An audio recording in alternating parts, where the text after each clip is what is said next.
Big Boss Malayalam season 6-ൽ ജാസ്മിൻ കപ്പടിക്കണമെന്ന് ആഗ്രഹിച്ച നിരവധി പ്രേക്ഷകരുണ്ടായിരുന്നു. മറുവശത്ത് ഫൈനലിൽ പോലും താരം എത്തരുതെന്ന് ആഗ്രഹിച്ചവരുമുണ്ട്. സീസണിൽ ഏറ്റവും കൂടുതൽ വിമർശനങ്ങൾ നേരിട്ട താരം കൂടിയാണ് ജാസ്മിൻ. വിമർശനങ്ങൾ പലപ്പോഴും അധിക്ഷേപങ്ങളായി വഴിമാറുകയും ചെയ്തിട്ടുണ്ട്. എല്ലാത്തിനും ഒടുവിൽ 3-ാം സ്ഥാനവും നേടി ജാസ്മിൻ ഷോയിൽ നിന്നും പുറത്തായി.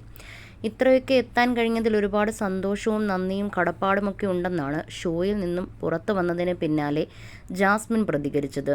പുറത്തെ കാര്യങ്ങൾ ഞാൻ വിചാരിച്ചിരുന്നതിൽ നിന്നും വ്യത്യസ്തമാണ്. എന്നെ ഇഷ്ടപ്പെടുന്ന കുറേയധികം ആളുകളുണ്ട്. പലരുടെയും മെസ്സേജും വീഡിയോസും ഒക്കെ കണ്ടത് എനിക്ക് വലിയ സന്തോഷമായി.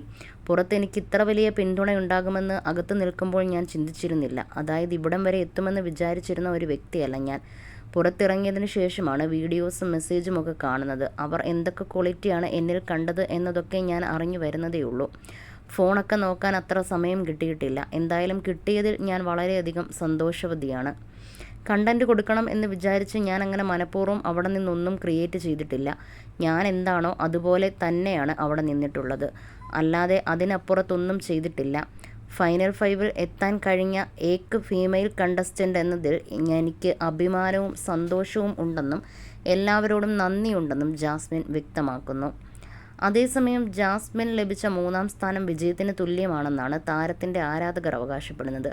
ജാസ്മിൻ മത്സരിച്ചത് ബിഗ് ബോസ് മലയാളം സീസൺ 6-ലെ മത്സരാർത്ഥികളോട് മാത്രമാണോ?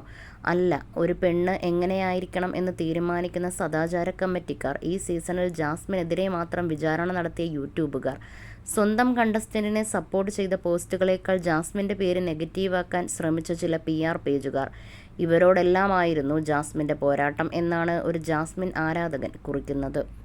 പുറത്തായ ശേഷം ഉറക്കത്തിൽ പോലും ജാസ്മിനെ സ്വപ്നം കണ്ട് പേടിച്ച് മീഡിയ മുഴുവൻ കയറിയിറങ്ങി അവളെ ഇല്ലാതാക്കാൻ വായിൽ വരുന്നത് മുഴുവൻ വിളച്ചു പറഞ്ഞ് ഒരു ഭ്രാന്തനെ പോലെ നിലവിളിച്ചോടിയ ഒരു DJ. PR ഏജൻസികളുടെ കഴിവ് കൊണ്ട് മുൻ സീസണിൽ രായാവായ ഏഷ്യാനെറ്റിനെ ആക്ഷേപിക്കാൻ വേണ്ടി ജാസ്മിനെതിരെ വാളെടുത്ത ഒരു അഭിനവ ചക്രവർത്തി. കൂടാതെ പേഴ്സണൽ വിഷയങ്ങളിൽ പോലും ജാസ്മിനെ കൊത്തിവലിക്കാൻ ശ്രമിച്ച വൃത്തികെട്ട കുറേ ഫാൻ പേജുകാർ. ഇവരെയൊക്കെ തകർക്കാൻ ശ്രമിച്ചപ്പോഴും തകരാതെ, ഷോയിൽ ഒറ്റപ്പെടുത്താൻ ശ്രമിച്ചപ്പോഴും തളരാതെ മുന്നോട്ട് പോയ ജാസ്മിൻ, നിനക്ക് ലഭിച്ച 3-ാം സ്ഥാനം വിജയത്തിന് തുല്യമാണെന്നാണ് ആരാധകർ പറയുന്നത്.